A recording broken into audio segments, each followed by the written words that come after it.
খেলা চলছে বিশ্বজুড়ে। ফুটবল ক্রিকেট ছাড়াও খেলা রয়েছে এক দীর্ঘ ফর্দ। শুধু ফলাফল নয়, গত আজ এবং আগামীর খেলাকে প্রেস বক্স থেকে আমরা দেখতে চাই ভিন্ন চোখে। সেই দেখাটাই দেখতে পাবেন এখন মাঠে। সঙ্গে আছে আমি নোমান আব্দুল্লাহ। দর্শক, দেখছিলাম ক্রীড়াঙ্গনের আজকের দিনের গুরুত্বপূর্ণ খবরগুলো। বাংলাদেশের ক্রিকেট দলের ব্যস্ততা শুরু হচ্ছে দুদিন পরই। অস্ট্রেলিয়ার বিপক্ষে টেস্ট সিরিজ খেলতে যাচ্ছে বাংলাদেশ দল কেমন হতে পারে, বাংলাদেশ দলে ইনজুরির সমস্যাগুলো নিয়ে দল ভুগছে, বেশ সবকিছু নিয়ে আলোচনা করবো। আমাদের সঙ্গে আছেন সহকর্মী মাহফুজ আহমেদ। মাহফুজ, স্বাগত জানাচ্ছি। ধন্যবাদ। মাহফুজ, বাংলাদেশ দলে অনেকগুলো সমস্যা আছে। সেই সমস্যাগুলোতে যাওয়ার আগে শুরুতে একটু বাংলাদেশ অস্ট্রেলিয়া সিরিজটা নিয়ে কথা বলতে চাই। বাংলাদেশের প্রায় 2 যুগের অপেক্ষা। 2003 সালে বাংলাদেশ লাস্ট অস্ট্রেলিয়ার মাটিতে গিয়ে খেলতে গিয়েছিল। এরপর অস্ট্রেলিয়ার সঙ্গে বাংলাদেশ বেশ কিছু দ্বিপাক্ষিক সিরিজ খেলেছে নিজেদের মাটিতে, বাট অস্ট্রেলিয়ায় কখনো যাওয়া হয়নি। বাংলাদেশের যে একটা বড় পরিবর্তন এসেছে, বাংলাদেশের খেলায় একটা পরিবর্তন। 2003 সালে বাংলাদেশের খেলার স্ট্যান্ডার্ড অন্যরকম ছিল, এখন 2026। এই সময়ে বাংলাদেশ অনেকটা সমীহ জায়গা নিয়ে দল হয়ে উঠেছে। এই সময়টায় বাংলাদেশের জন্য অস্ট্রেলিয়া সিরিজটা আসলে কতটা কাঙ্ক্ষিত? দেখেন, যদি টেস্ট ফরম্যাটের কথা বিবেচনা করি, দীর্ঘ 23 বছর পর, যেমনটা আপনি বলছিলেন 2003-এর পরে 23টা বছর চলে গেছে। আসলে অস্ট্রেলিয়া, ইংল্যান্ড এই ধরনের দেশগুলো কিন্তু অনেকটাই ব্যবসা মাফিক। যত আপনি বলেন তারা ক্রিকেটের ব্র্যান্ড অ্যাম্বাসেডার, বাট তারা দিন শেষে এটাও চিন্তা করে যে এই দলটা নিলে আমি আসলে কতগুলো টিকিট সেল করতে পারবো। যার কারণে আসলে বাংলাদেশ হয়তো বা কল পায়নি, বাট বাংলাদেশ এখন যেহেতু পাকিস্তানকে হারাতে পারছে, নিউজিল্যান্ডকে হারাতে পারছে, টেস্টে একটা শো করছে যে তারা পেস ইউনিটেও দিয়ে করতে পারে, ডমিনেট করতে পারে, তাদের পেস অ্যাটাকটা ভালো। সেই জায়গা থেকে কিন্তু বাংলাদেশ আসলে এই সিরিজটা হয়তো বা আমার দৃষ্টিকোণ থেকে এই সিরিজটা তারা কল আপ পেয়েছিল। ইংল্যান্ডও আমরা যেমনটা দেখতে পাচ্ছি যে দীর্ঘ একটা 15, 16, 17 বছরের একটা জার্নির পর বাংলাদেশ লর্ডসেও খেলবে। সেই জায়গা থেকে বাংলাদেশের যে উত্থান, পেস ইউনিটের উত্থান, টেস্ট ক্রিকেটের উত্থান, সেইখান থেকেই বাংলাদেশের এই কলটা এসেছে। এবং এখান থেকে যদি ইতিবাচক ফলাফল বাংলাদেশ আদায় করতে পারে, দেখেন আমাদের খেলা কিন্তু দিয়েছে ডারউইন আর ম্যাকাইতে। নর্মালি ওদের সামার ক্রিকেটে ওরা এখানে খেলে না, কারণ অনেক বৃষ্টি থাকে, লজিস্টিকের ঝামেলা থাকে। এখানে খেলা দেওয়ার মানেটা হচ্ছে যেহেতু কল আপ হয়েছে সেহেতু খেলা দিতে হবে। বাট আমরা যদি এখানে ভালো পারফর্ম করতে পারি, তাহলে একদিন আমাদের এমসিজিতে, সিডনিতেও আমরা দেখতে পারবো। সেটা হয়তো বা বাংলাদেশের জন্য অনেক কাঙ্ক্ষিত হবে আসলে। রাইট, যেটা বলছিলেন যে আসলে ভেন্যুগুলো বাংলাদেশের জন্য অবশ্যই প্রেফারেবল না, এবং সাধারণত অস্ট্রেলিয়ানরা সেখানে খেলে থাকে না, মানে ন্যাশনাল টিম সেখানে খেলে থাকে না। আমরা এই যে দুটো টেস্টের সূচিটা দেখতে পাচ্ছি, 13ই আগস্ট শুরু হবে বাংলাদেশের প্রথম টেস্ট এবং 22 আগস্ট শুরু হবে দ্বিতীয় টেস্টটা। মাহফুজ, আমরা একটু বাংলাদেশ দলটা নিয়ে আলাপ করতে চাই। বাংলাদেশের আসলে প্রস্তুতিটা কেমন? এই যে বললাম দীর্ঘ অপেক্ষার পর এই সিরিজটা বাংলাদেশ পেয়েছে, বাংলাদেশের প্রস্তুতিটা আসলে কেমন? দেখেন, যে প্রস্তুতি তো শুরুতেই ধাক্কা। আমরা প্রথমে যেমনটি আলোচনা করছিলাম, এই যে আমরা বলছিলাম যে টেস্ট অস্ট্রেলিয়ার মাটি, আসলে বাংলাদেশ না, আপনি যদি একটু সামাজিক যোগাযোগ মাধ্যমে চোখ রাখেন, সামাজিক টুইটার, রেডিট, ফেসবুক, ইনস্টাগ্রাম, যেখানেই যান, সবার কিন্তু একটা আলোচনা চলছিল যে বাংলাদেশের নাহিদ রানা কেমন করবে। বাংলাদেশের পেস ইউনিটের তো এত গল্প শুনছি, পাকিস্তানে ভালো করছে, নিজেদের মাটিতে ভালো করছে, অস্ট্রেলিয়াতে কেমন করে বাংলাদেশ। বিশেষ করে বাংলাদেশের নাহিদ রানাকে দেখার সবার একটা আগ্রহ ছিল। বাট যেমনটি আমরা দেখতে পাচ্ছি যে নাহিদ রানা আসলে বাপায়ের পেশিতে, এবং যতটা সম্ভব আমি জানি যে তার যে পাজর রয়েছে, পাজরেও তিনি এখনও ব্যথা তার অনুভব রয়েছে, এবং গ্রেড 2 তার ইনজুরি। যেমনটি আপনারা দেখতেই পাচ্ছেন যে তিনি টেস্ট সিরিজের বাইরে চলে গেছেন। নর্মালি 4 সপ্তাহ সময় লাগতে পারে, বাট যেহেতু এই মাসে তিনি অনেক ম্যাচ খেলেছেন এই বছরটাতে, সেক্ষেত্রে ডক্টররা বলছেন যে 6 থেকে 8 সপ্তাহ তার লেগে যেতে পারে। সো শুরুতে একটা বাধা যে বাংলাদেশের যে পেস ইউনিটের যে সবথেকে বড় অস্ত্র, সেটি বাংলাদেশের নেই। পেস ইউনিটে শরীফুল ইসলাম অস্ট্রেলিয়ান কন্ডিশনে, বিশেষ করে ডারউইন তো আসলে এমসিজি বা আসলে সিডনি না যে খুব গতি। ডারউইনে বাংলাদেশে, আমি যদি ভুল না করে থাকি, বাংলাদেশই সবশেষ টেস্ট খেলেছিল, এরপর বাংলা খেলতেছে। তো ওইখানের সম্পর্কে খুব একটা ডাটা বা স্টার্ট আমাদের কাছে নেই। তবে যতটুকু জানা গেছে যে ডারউইনের উইকেটটাও কিন্তু এই যে শরীফুল যে ধরনের উইকেট প্রেফার করেন, একটু বাতাস থাকবে, একটু সিম সুইং, তিনি তো দুটি করাতে পারেন, একটু অফ স্ট্যাম্পের বাইরের গুলাতে তিনি একটু সুযোগ নিতে চাইবেন, সেই শরীফুল ইসলামও নেই। আমরা লিটন কুমার দাস বাংলাদেশকে আসলে, যখনই আপনি অস্ট্রেলিয়া তো আসলে খুব বিশাল একাদশ দিয়েছে, সেই হিসাবে যদি বলা যায় যে তারা তাদের পূর্ণ শক্তিটাই দিয়েছে, পসিবল 11টা তারা দিয়েছে। তো সেক্ষেত্রে ধরেন অস্ট্রেলিয়ার বোলিং লাইনআপের এগেইনস্টে বাংলাদেশ প্রথম সেশনে 5টি 6টি উইকেট পড়বে, এটি খুব অস্বাভাবিক কিছু না। ইন্ডিয়ারও হয়েছে, ইংল্যান্ডও ফেস করেছে, আমরা তো তাদের থেকে বড় দল না। সেক্ষেত্রে বাংলাদেশের যে ভরসা হতে পারতেন মিডিল ওভারগুলোতে, লিটন কুমার দাস তিনিও প্রথম টেস্টে অনিশ্চিত। মুস্তাফিজুর রহমান যদিও টেস্ট খেলেন না, আমি যদি মোটা দাগে এই 3 জনের কথাই চিন্তা করি, বাংলাদেশের টেস্ট স্কোয়াড থেকে বড় 3 জন ছিটকে গেছেন। এবাদত বলেছেন যে তিনি টেস্ট খেলবেন না, এটি তার ব্যক্তিগত কারণে। সো সেই জায়গা থেকে কিন্তু আসলে এখন একাদশ তৈরিটা নিয়েও কিন্তু বা স্কোয়াড ঘোষণা করাটাই কিন্তু আলটিমেটলি একটা বিশাল চ্যালেঞ্জ। যেমনটি আমরা জানতে পেরেছিলাম বিশ্বস্ত সোর্স থেকে যে গতদিনই কিন্তু আসলে স্কটটা দিয়ে দেওয়ার কথা ছিল শনিবারে। তবে যেমনটি আসলে কানাঘোষা ক্রিকেট পাড়ায় যে নির্বাচকরা একটু পেরেশান যে কাকে দলে রাখবেন এই মুহূর্তে, সেটি নিয়ে কিন্তু তারা ফিজিওদের সাথে কথা বলেছেন এবং লাস্ট মোমেন্টেই কিন্তু নাহিদ রানা আউট হয়ে যখন নিশ্চিত যে তাকে আসলে পাওয়াই যাচ্ছে না, হয়তো বা আজকে স্কোয়াড দিয়ে দিবে, সেক্ষেত্রে হয়তো বা যেহেতু খালেদ জিম্বাবুয়ে সিরিজে খেলেছেন, খালেদ হোসেন মোটামুটি বাংলাদেশের টেস্টে মোটামুটি নিয়মিত মুখ।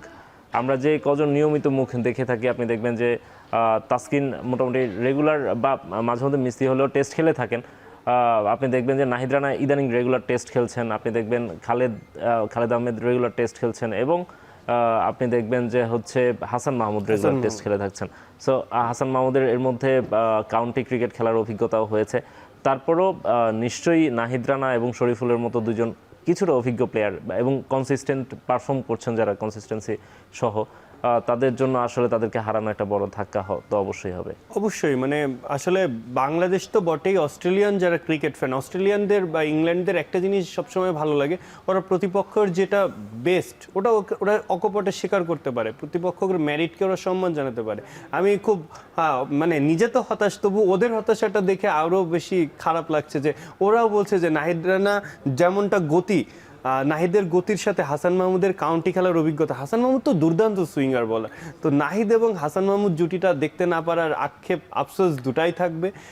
এবং অস্ট্রেলিয়ানরাও ফিল করছে এটি, পাকিস্তানিরা বলছে, ইংল্যান্ড মানে অস্ট্রেলিয়া এবং মাইটিদের অজি এবং ইংলিশদের তো আজীবন দৈরত একটা চলে আসে, ওরা সেইখান থেকেও বলছে যে অস্ট্রেলিয়া কিছুটা ফেভারি পেয়ে গেল আসলে হাসান মাহমুদের সাথে যদি নাহিদ রানা থাকতো, তাহলে অজিদের জন্য ব্যাপারটা, এবং যেহেতু তাদের অ্যাশেজও খুব কাছাকাছি সময় এবং তারা অ্যাশেজের প্রিপারেশন হিসেবে কিন্তু এই সিরিজটা নিচ্ছে। মাহফুজ, আমরা আপনার কাছে আবারও ফিরবো, তার আগে ছোট্ট একটা বিরতি নিব। এখন মাঠে নিচ্ছি একটা বিরতি, ফিরছি একটু পরেই। আমি ভরসা রাখি হিরন স্মার্ট ওয়াটার পিউরিফায়ারে।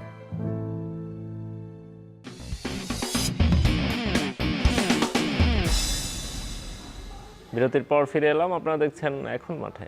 মাহফুজ, আমরা যেটি বলছিলাম যে অস্ট্রেলিয়ার যে ইলেভেনটা, সেখানে আপনি দেখতে পাবেন প্যাট কামিন্স, মিচেল স্টার্ক এবং হ্যাজেলউড বিশ্বের যে কোনো টিমের অ্যাগেনস্টে, যে পেস অ্যাটাকটা ওদের বিশ্বের যে কোনো টিমের অ্যাগেনস্টে আমার মনে হয় সবচেয়ে মূর্তিমান আতঙ্ক বলা চলে এই পেস মানে ট্রায়োটাকে আর কি। সেখানে বাংলাদেশের কাছেও এরকম একটা সুযোগ ছিল। বাংলাদেশের পেস অ্যাটাক নিয়ে রিসেন্টলি অনেক আলাপ ছিল, বাংলাদেশের পেস অ্যাটাক পৃথিবীর সব দেশ থেকে সমীহ আদায় করে নিয়েছিল। সেখান থেকে নাহিদ রানা বা হচ্ছে শরীফুল এদেরকে মিস করা এবং এবাদত টেস্টের নিয়মিত মুখ, এদেরকে মিস করা বাংলাদেশের জন্য অনেক বড় একটা লসও হবে। এক্ষেত্রে বাংলাদেশের টিম ম্যানেজমেন্টের দায় আসলে কতটুকু? কেন এই পেসারদেরকে বা এই ক্রিকেটারদেরকে বারবার ইনজুরিতে পড়তে হচ্ছে? দেখেন, যদি নাহিদ রানার ব্যাপারটাতেই আসে, একটা বিখ্যাত উক্তি আছে কিন্তু নাহিদ রানাকে নেনিয়ার, বাট যারা ফাস্ট ফুটবলার বা ফাস্ট অ্যাথলেট বা যারা এলিট অ্যাথলেট, ওদের বলা হয় যে আপনি ফেরারিকে তো আসলে টয়োটার মতো ইউজ করতে পারবে না। ফেরারি ইজ ফেরারি, ওটাকে টয়োটা মানে কি, যেটাকে আপনি নিত্য প্রয়োজনীয় কাজে আপনি ইউজ করে যাচ্ছেন। আমাদের এটা বোঝা উচিত। নাহিদ রানার পরিসংখ্যানটা যদি আমরা দেখতে চাই বা যদি দেখতে পারি যে নাহিদ রানা এই বছরে প্রায় দুটি টেস্ট খেলেছেন, দুটি টেস্টে মানে 4টি ইনিংস, তিনি ওয়ানডে খেলেছেন 10টি, এখানে গেল 14 ইনিংস, 4টি টি20 তিনি খেলে ফেলেছেন, বছরের মাত্র 7 মাসে তিনি 18টি ম্যাচ খেলেছেন এবং তার পারফরমেন্স যদি দেখেন, তিনি 5 নিয়ে ফেলেছেন 4টি এবং 4 আছে আরও বেশি, তিনি উইকেট নিচ্ছেন। কিন্তু এটাকে যদি আপনি ধরে নেন যে আচ্ছা নাহিদকে খেলাইলেই তো একটা গ্রান্টেড 5 নাহিদকে খেলাইলেই তো উইকেট, তাহলে আমি খেলিয়েই যাব, এই ধারণাটা আমার মনে হয় কোথাও না কোথাও ভুল। কারণ বিশ্বের প্রতিটা দেশই তাদের যে জাসপ্রীত বুমরা কতটি সিরিজ আসলে খেলে থাকেন, বা আপনি এই যে প্যাট কামিন্স, স্টার্ক এবং হ্যাজেলউডের কথা আমরা বলছি, আপনি দেখবেন এর আগে সিরিজটাতে কিন্তু এরা তিনজন একসাথে খেলেন, রাইট? তো নাহিদ রানার ব্যাপারটি যেটি হয়েছে যে আপনি বাংলাদেশের এইবারের যে সিরিজগুলো ছিল সেগুলো ইম্পর্টেন্ট ছিল, Pakistan series, New Zealand series, okay fine, but জিম্বাবুয়েতে যখন আপনি টেস্ট হারলেন, জিম্বাবুয়েতে তো আলটিমেটলি টেস্ট টিমে নাহিদ রানা ছিলেন না, তো ওয়ানডে এবং টি-20 টিমে তার কেন প্রয়োজন পড়লো, এটি হয়তোবা যারা নির্বাচক রয়েছেন তাদের ভাবনা, হতো বা ক্রিকেট বোর্ডের ভাবনা। বাট জিম্বাবুয়ে সিরিজের জন্য যদি আপনাকে নাহিদ রানা লাগে, নাহিদ রানা কিন্তু পরবর্তীতে আলটিমেটলি ওয়ানডেতে গিয়েও একটি 6 উইকেট নিয়েছে, তার ক্যারিয়ার সেরা বোলিং, টি-20তেও একটা 4 উইকেট নিয়েছে। বাট আলটিমেটলি বাংলাদেশের লাভটা কই হয়েছে? বাংলাদেশের তো সব থেকে গুরুত্বপূর্ণ ছিল এই সিরিজটা। 23 বছর পর বাংলাদেশ অস্ট্রেলিয়াতে যাচ্ছে, এই সিরিজটা নিয়ে সবাই মুখিয়ে ছিল। আপনি ব্র্যান্ড ডিলস বলেন, আপনার ক্রিকেটের ব্র্যান্ডিং বলেন, আপনার আপনি কোন যারা ক্রিকেটার তারাও নিশ্চয়ই এই ধরনের সিরিজগুলোই খেলতে চান জন্য বেশি, অপেক্ষা করে। তো আপনি এই এতগুলা ম্যাচের প্রেসার তার উপরে আনলেন। বাংলাদেশ গত বছরে কিন্তু ইভেন যদি আপনি 25 সালের দিকেও তাকান, বাংলাদেশ কিন্তু বেশ ভালো ওয়ার্কলোড ম্যানেজমেন্ট করেছে। তাসকিনকে আমরা বিশ্রাম পেতে দিয়েছি, নাহিদ রানাকে বিশ্রাম পেতে দেখেছি, শরীফুলও বিশ্রাম পেয়েছেন, হাসান মাহমুদ তো আলটিমেটলি দলের বাইরেই চলে গিয়েছিলেন এই প্রক্রিয়ার মধ্যে থাকার সময়। কিন্তু বাংলাদেশের পেসারদের যে আমরা যে বলছিলাম মাত্র 1.5 মাসের আগে, আমরা বলছিলাম যে বাংলাদেশের ব্যাকআপ লাইনে ওয়ার্ল্ড ক্লাস পেসার আছে। এখন বাংলাদেশের এই যে একটা কৃত্রিম সংকট তৈরি হয়ে গেল, এইটা তো এখন দেখা যাচ্ছে কেউই নাই। এটা তো ভাবনার বিষয় ছিল। এখন আপনাকে রবিউল হক, যিনি ডোমেস্টিকে ভালো করেছেন, তাকে জিম্বাবুয়ে সিরিজে ক্যারি করা হয়েছে, হয়তো এখন তাকে অস্ট্রেলিয়া সিরিজেও ক্যারি করতে হবে। তিনি ভালো বল করছেন, এটা নিয়ে কোনো সন্দেহ নেই, কিন্তু তাকে তো ডিরেক্টলি আপনি অস্ট্রেলিয়ান মাটিতে যদি অভিষেক করিয়ে দেন, তাহলে তার ক্ষেত্রে এই জিনিসটা কতটা কার্যকর। আপনি যেমন তাদের পেস বোলিং লাইন আপের কথা বলছেন, আপনি তাদের ব্যাটিং দেখেন, স্টিভেন স্মিথ, লাবুশান, আপনার কি মনে হয় যে তিনি নাহিদ রানার বলটি যেভাবে ফেস করতেন, তিনি সেই বলটা XYZ এর বল ফেস করবেন? তো সেই জায়গা থেকে বাংলাদেশের আমার মনে হয় যে জিম্বাবুয়ে সিরিজটাতে আমাদের বাংলাদেশের, আমি যদিও আমার ক্যারিয়ার ছোট, বাট আমি ফ্যান হিসাবে বা একজন অনুরাগী হিসাবে যতটুকু দেখেছি যে সবাই না আসলে জিম্বাবুয়ে, আয়ারল্যান্ড, ওয়েস্ট ইন্ডিজ এই টাইপের সিরিজগুলো খেলতে খুব স্বাচ্ছন্দ্য বোধ করেন, কারণ এখানে খেললে আলটিমেটলি নিজের এভারেজটাও বাড়ানো যায়, নিজের একটু পারফরমেন্সটাও একটু আপলিফট করা যায়। বাট সেই জায়গা থেকে বোর্ডেরও চাহিদা থাকে যে এই সিরিজগুলো জিততে হবে, কিন্তু এর পেছনে গিয়ে তো আমরা আমাদের না ক্রিকেট, আমার কাছে মনে হয় ক্রিকেটাররা চাইলেই আসলে নির্বাচকদের বা টিম ম্যানেজমেন্টের সেখানে খেলতে দেওয়া উচিত বা পাঠানো উচিত সেটা নয়। এবং ক্রিকেটাররাও আমার মনে হয় এখন এই ধারণা থেকে বেরিয়ে এসেছেন। একটা সময় ছিল আমরা দেখেছি যে জিম্বাবুয়ে বা কেনিয়ার সঙ্গে আমরা রেগুলার ম্যাচও খেলতাম বেশি এবং তাদের সঙ্গে ক্রিকেটাররা পারফর্মও করতেন বেশি, তাদের ক্যারিয়ার বা অ্যাভারেজ বাড়িয়ে নিতেন। এখন মনে হয় সেই ধারণা থেকে বাংলাদেশের ক্রিকেটাররা বেরিয়ে এসেছেন। যদি আপনি নিজেকে অন্য স্ট্যান্ডার্ডে নিতে চান, অবশ্যই ক্রিকেটারদের চিন্তা ভাবনার স্ট্যান্ডার্ডটাও একটু ডিফারেন্ট হইতে হবে। মাহফুজ, আপনার কাছে আমরা আবারও ফিরবো, তার আগে আরেকটা বিরতি নিই, বা এখন মাঠে নিচ্ছে আরও একটা বিরতি, ফিরছি একটু পরেই।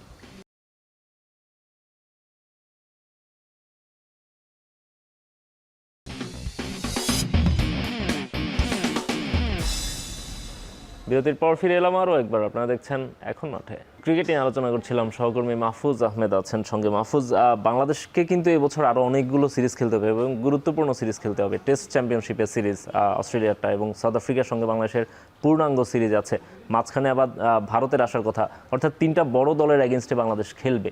তার আগে এই যে এতগুলো ইনজুরির সমস্যা বাংলাদেশকে আসলে কতটা ব্যাকফুটে ঠেলে দিবে?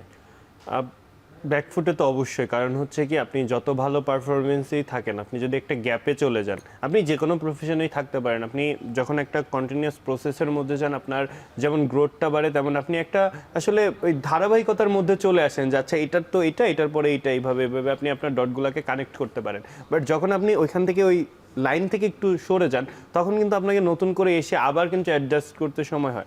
এবাদতের ক্ষেত্রে যেমনটি হয়েছিল, এবাদত কিন্তু অনেক দিন পরে টেস্টে ফিরলেন, টেস্টে ফেরার পরে তার পারফরমেন্সটা কিন্তু আপ টু দ্য মার্ক যেভাবে তিনি শুরু করেছিলেন সেটা কিন্তু আসলে নেই। এটাই হয়, কিন্তু আপনি যত ভালো প্লেয়ারই হন, আপনি যত ভালো অ্যাথলেটই হন, আপনাকে কিন্তু আসতে সময় লাগে। ওই সময় মিন টাইম আপনার কি হয়, আপনার থেকে বেটার একজন হয়তো বা দাঁড়িয়ে যায়, সেক্ষেত্রে বাংলাদেশ ক্রিকেটের লাভ। বাট দাঁড়িয়ে না গেলে যে সমস্যাটা হবে, সেটা হচ্ছে সব থেকে বড় ভাবনার জায়গা। নাহিদ রানাকে 6 সপ্তাহ বা 8 সপ্তাহ পরে পেয়ে যাবো, তার মানে হচ্ছে আমরা ইন্ডিয়া যদি আসি, ইন্ডিয়া সিরিজেও পাবো, সাউথ আফ্রিকা সিরিজেও পাবো। বাট নাহিদ রানা ইনজুরির পরে কিভাবে ফিরবেন সেটি কিন্তু গুরুত্বপূর্ণ, সেটি একটা জায়গা। এবং আমাদের এখানে মিস করার কোনো সুযোগ নেই, কারণ সাউথ আফ্রিকা এবং ইন্ডিয়া সিরিজ আমাদের জন্য গুরুত্বপূর্ণ ওয়ানডে বিশ্বকাপ সরাসরি কোয়ালিফাই করার জন্য। আমরা এখন র্যাঙ্কিংয়ে আছি 9, আমাদের খুব কাছাকাছি কিন্তু ওয়েস্ট ইন্ডিজ। তো আমরা কিন্তু এখানে একটা বিশাল ব্যাকফুটে অলরেডি আছি, তো সেখানে আমাদের তাকে প্রয়োজন, এবং এখানেও তো আমাদের প্রয়োজন ছিলই। WCS চ্যাম্পিয়নশিপে আমাদের লক্ষ্য সবসময় টপ 5-এ শেষ করা। আমরা ক্যাপ্টেন নাজমুল হোসেন শান্ত আগেরবারও বলেছেন, তিনি বেশ এগিয়েও গিয়েছিলেন, এবার হয়তো অস্ট্রেলিয়ার সাথে একটা রেজাল্ট অন্তত ড্র করতে পারলেও তো আমাদের জন্য এটা র্যাঙ্কিং একটা হায়ার পুশ দিত। এক্স্যাক্টলি, এবং বাংলাদেশ কিন্তু এই মুহূর্তে টেস্ট চ্যাম্পিয়নশিপে 4 নম্বরে অবস্থানে নম্বরে আছে। অবস্থান সো বাংলাদেশের জন্য একটা মানে স্বপ্নের মতো একটা জায়গা, যদিও বাংলাদেশ খুব বেশি ম্যাচ এখনো খেলেনি এবং সামনে যে ম্যাচগুলো আছে এগুলো অনেক বেশি অনেক চ্যালেঞ্জিং। বেশি ইম্পর্টেন্ট। তো আপনি ধরেন আমি এই তিনজনের অবস্থা আমি মেনে নিলাম, আপনি মোস্তাফিজুর রহমানকে ধরতে হচ্ছে 18 আগস্টের পরে জানা যাবে। হট ইফ মোস্তাফিজুর রহমান 18 আগস্টের পরে ফিট হলেন না, সেপ্টেম্বর সিরিজে হোয়াইট বল ক্রিকেট, আপনি ইন্ডিয়ার এমন কোনো ব্যাটার নেই যিনি মুস্তাফিজুর রহমানের এগেনস্টে স্ট্রাগল করেন না। Right. So আপনি যদি মুস্তাফিজুর রহমানকে ছাড়া ইন্ডিয়ার সাথে খেলতে যান বা সাউথ আফ্রিকার সাথে খেলতে যান, আপনার কি হবে? তানজিম হাসান সাকিব, তিনি টি-20-র জন্য বাংলাদেশের পারফেক্ট বোলার এবং রেগুলার খেলছেন। এবং রেগুলার খেলছেন। তো আপনি যদি টি-20-তে তাকে না পান, আপনার 2028-এর পরিকল্পনার কি হবে? সো এই যে তানজিম হাসান সাকিব ধরেন এই বছরের শেষের দিকে তার ফেরার কথা, এই বছরের শেষে ফিরতে ফিরতে তার যদি আসলে ওই যে একটা রিদম ছিল, ওই রিদমটাই তিনি হারিয়ে ফেলেন, সেটি কি হয়ে যায়? তো একটা দলের একই সাথে এলিট রেগুলার পারফর্মার, আমি এলিটও বাদ দিলাম, রেগুলার টিমের স্কোয়াডের সাথে আছেন এমন 5 জনই যদি ইনজুরিতে থাকেন, এবং কারো ইনজুরি কিন্তু গ্রেড 1 বা 2 এর নিচে না, এই জায়গা থেকে আমরা মেহেদী হাসান মিরাজকেও কিছুদিন আগে ইনজুরিতে দেখেছি। মানে সবার মধ্যে কিন্তু একটা ইনজুরির জায়গা থেকেই যায়। বাংলাদেশ দল এখন ফিটনেস ক্যাম্প করছেন, 30 তারিখে অস্ট্রেলিয়া উড়াল দেওয়ার আগে হয়তো বা আরেকটু করবেন, কিন্তু যদি আসলে একের পর এক ইনজুরি বাংলাদেশের জন্য বাড়ে, সেক্ষেত্রে কিন্তু আসলে এটি ভালো সংকেত হচ্ছে না। অবশ্যই, এবং অনেক বড় শঙ্কার বিষয়। এবং আপনি যেটি বলছেন বারবারই, আমি এই কথাটা পিক করলাম যে বাংলাদেশের মানে রেগুলার পারফর্মাররা অ্যাট এ টাইম এতগুলো প্লেয়ার ইনজুরিতে পড়া, এটা আসলে বিশ্বেও খুব নজিরবিহীন, এবং এটা যে কোনো দলকে আসলে পিছিয়ে দিতে পারে। আমরা আশা করব বাংলাদেশের ক্রিকেটাররা, বাংলাদেশ দল, টিম ম্যানেজমেন্ট সবাই মিলে সম্মিলিতভাবে এই সংকটটা কাটিয়ে উঠবেন।